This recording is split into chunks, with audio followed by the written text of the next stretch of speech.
अस्सलाम वालेकुम। मैं हूं आपका अपना पमिस्ट इमरान बशीर। जैसा कि आप लोग जानते हैं कि हम लोग पमिस्ट्री के लेसन के बारे में बातचीत कर रहे हैं, और जो था हमारा आजकल का मौजू था वो था फीके का हाथ। तो उसके बारे में हम डिस्कशन कर रहे थे। आज उसका इंशाल्लाह लास्ट एपिसोड होगा। तो मैं आपको बताता चलूँ कि यानी कि आज से कई साल पहले की बात है, जब एक मेरा दोस्त है, उनका एक गेस्ट हाउस है। तो उसके बीच में वो दोस्त से उनको कोई काम पड़ गया, तो उन्होंने मुझको रिक्वेस्ट की कि आप ना 2-3 घंटे के लिए आके ज़रा ये मेरा गेस्ट हाउस संभाल लें। कोई यानी कि जो भी मैनेजरियल लेवल का काम होता है वो आप देख लें ज़रा, तो आपकी मेहरबानी होगी। मुझको बड़ा ज़रूरी जाना पड़ गया है, घर के बीच में कोई अर्जेंट काम पड़ गया है। तो मैं उसके गेस्ट हाउस के बीच में चला गया। तो थोड़ी देर गुजरी कि गेट के ऊपर ना एक साहब एक बोरी मजदूर से उठवाए अंदर दाखिल हुए। तो वो जो था मजदूर था, वो रिक्शे वाला या जो भी था, उसने वो मेरी यानी कि वो बोरी लाकर उस बड़ी मेज़ के ऊपर रख दी, जिसके ऊपर मैंने रजिस्टर रखा हुआ था। वो रजिस्टर जिसके लिए दराज करते हैं कि कौन आ रहा है कौन जा रहा है। तो ये साहब एक उधेड़ उम्र के इंसान था, शलवार कमीज पहने हुए थे। तो मेरे पास आकर बैठ गए। तो गपशप उनसे बातचीत शुरू हुई, तो मेरा छठी बेदार हुई। ऐसा महसूस होया गोया मैं इस शख्स को पहले देख चुका हूँ या मिल चुका हूँ। वो भी मुझे थोड़ा थोड़ा पहचान चुके थे, और वो पहचानने के बाद उन्होंने अपना उनसे मैंने नाम पूछा, तो उन्हें अपना नाम बताया और उनका एड्रेस वगैरह पूछा।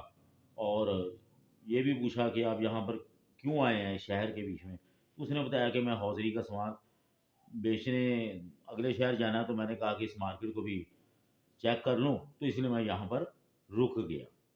तो कल सुबह मैं बस से दूसरे शहर चला जाऊँगा। तो मैंने चाय मंगवाई। मैं बहुत बेचैन था, उसे भी अंदाज़ा था कि मैं उससे बात करना चाहूँगा। तो उसने सिगरेट सुलगा ली, तो उसने सिगरेट पी कर उसका आखिरी टुकड़ा जो सा था वो खा जाया करता था, जिस वक्त वो पागलपने में था। तो मैंने उससे पूछा कि आप अब भी ऐसा करते हैं? कहने लगा नहीं, बस अब मैं ठीक हो गया हूँ।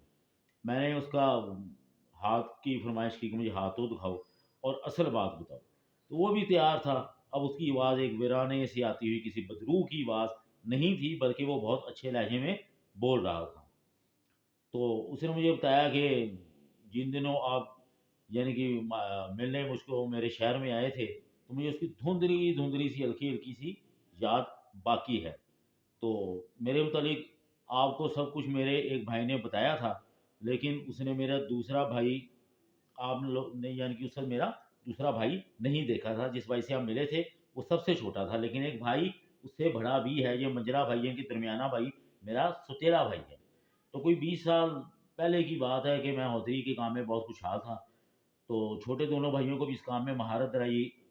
तो उन दोनों मेरी शादी की बात चल निकली। तो जिस जगह मेरी रिश्ते की बात हुई, वो लड़की जो सी थी, वो बरादरी के कई लड़कों के सवरात में थी, जिनकी बड़े लोग उससे चाहते थे शादी करना।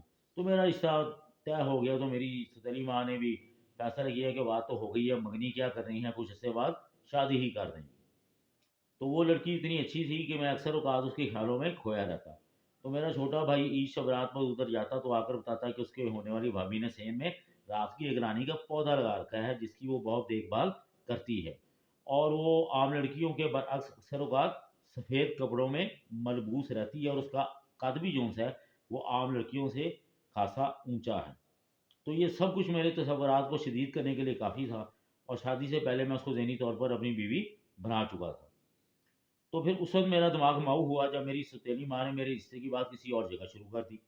तो मैंने शदीद मुखालफत की, लेकिन कुछ समझ में ना आया कि ये सब कुछ क्या हो रहा है। अचानक एक दिन पता चला कि आम दस्तूर के खिलाफ मेरी बजाय मेरे उसका दरमियाना भाई था, सौतेला भाई, उसकी शादी वहाँ की जा रही है, जहाँ पहले मेरी बात चल यानी कि तय हुई हुई थी। और वो मुझसे छोटा होने के बावजूद उसकी शादी कर दी गई। तो मैंने शादी में शिरकत तो की, लेकिन जो ही दुल्हन घर में दाखिल हुई तो मुझको ज़मीन आसमान घूमते हुए महसूस हुआ, और चीज़ें एक दूसरे से टकरा कर पाश पाश हो जाएंगी, इस तरह का मालूम हुआ। उसके बाद मुझे कुछ याद नहीं, ना कि बहुत हल्की हल्की कुछ चीज़ याद होगी, वरना भूल गया सारा कुछ। तो असल कहानी ये थी कि उसका दिमाग वाकई ख़राब हो गया था। तो उस दौर की उसको अक्सर बातें कुछ याद भी थीं। यानी कि उसको ये भी याद था कि मैंने उसका हाथ देखा था, उसकी भी धुंधली सी याद उसको थी। तो कुछ باتیں مجھے یاد نہیں ہیں، تو اس نے کہا کہ مجھے کچھ باتیں یاد نہیں ہیں، جو کچھ کر رہا تھا اس پر مجھے کوئی اختیار نہیں تھا۔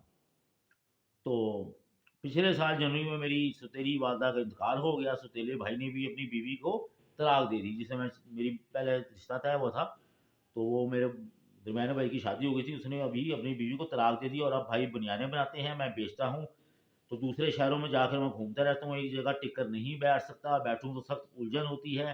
لیکن سوتیلی ماں کے مرنے اور بیوی کو جب اس نے طلاق دے دی، اس کے طلاق دینے کے بعد میرے سوتیلی بھائی نے میری بہت منت کی کہ میں گھر آ جاؤں اور کاروبار سنبھالوں۔ میں تھوڑے ہی عرصے میں نارمل ہو گیا اور اب کچھ عرصے سے بھائیوں کی سرپرستی کر رہا ہوں۔ اور میں نے اس کو کہا کہ اب شادی کر لو، کوئی ایسی بات نہیں ہے، تو وہ بولا کہ نہیں صاحب یہی ایک کام ہے جو نہیں کرنا، اب اس تمام چکر میں دوبارہ نہیں بڑھنا چاہتا۔ تو اس کو واقعی شادی نہیں کرنی چاہیے تھی، کیونکہ ابھی بھی اس کی شادی کی لائن اوپر کو اٹھی ہوئی تھی، جس کے بارے میں آپ کو بتا چکا ہوں۔ تو اگر شادی بھی کر لی تو وہ زیادہ بہترین ثابت نہیں ہوگی، سوائے اس کے کہ وہ دعا کرے اور کسی ولی سے دعا کرے اور اللہ پاک اس کی قسمت کو چینج کر دے اور سزا خیرات کرے، وہ اللہ پاک کے اختیار میں ہے۔ تو اس کی جو تھی دماغ کی دوسری انگلی کے نیچے جزیرہ تھا، وہ اب بھی موجود ہے، جو اپنا کام کر کے ماضی کی منحوس نشانی بن چکا ہے، اور قسمت کی لکیر اب بھی دل کی لکیر پر جا کر رکی ہوئی ہے، جس کے پامسٹری میں جو میں نہیں ہے وہ یہی ہے، جس کو میں آگے بھی بیان کر چکا ہوں کہ وہ 55 سال کی عمر کے بعد اس کے مالی اور ذاتی حالات مزید زوال پذیر ہو جانے کا شدید خطرہ ہے، اور زندگی کے 10 سال ضائع کر کے اس نے جو کڑوے بیج بوئے تھے، اس کی کرواہٹ شام کے دھندلکے کو انتہائی اداس و غمگین بنائی رکھے گی۔ تو یہ تھا جی ہمارا فیقے کا لیسن، جو کہ آج کمپلیٹ ہوتا ہے۔ تو پھر ہم اگلے نئے لیسن کے بیچ میں ملیں گے پامسٹری کے۔ تو جو لوگ نئے ہیں انہوں نے اب تک میرے چینل کو سبسکرائب نہیں کیا، وہ میرے چینل کو سبسکرائب کر لیں، بیل آئکن کے بٹن کو لازمی دبائیں تاکہ آنے والی نئی ویڈیو کا نوٹیفیکیشن آپ کو بر وقت ملتا رہے، اور کمنٹس کر دیا کریں کہ اس سے میری حوصلہ افزائی ہوتی ہے، اور زیادہ سے زیادہ شیئر کرنے کی بھی کوشش کریں۔ ملتے ہیں نئے لیسن کے ساتھ، آپ کا اپنا بھائی، آپ کا اپنا کچھ عمران بشیر اجازت چاہتا ہوں۔ اللہ حافظ۔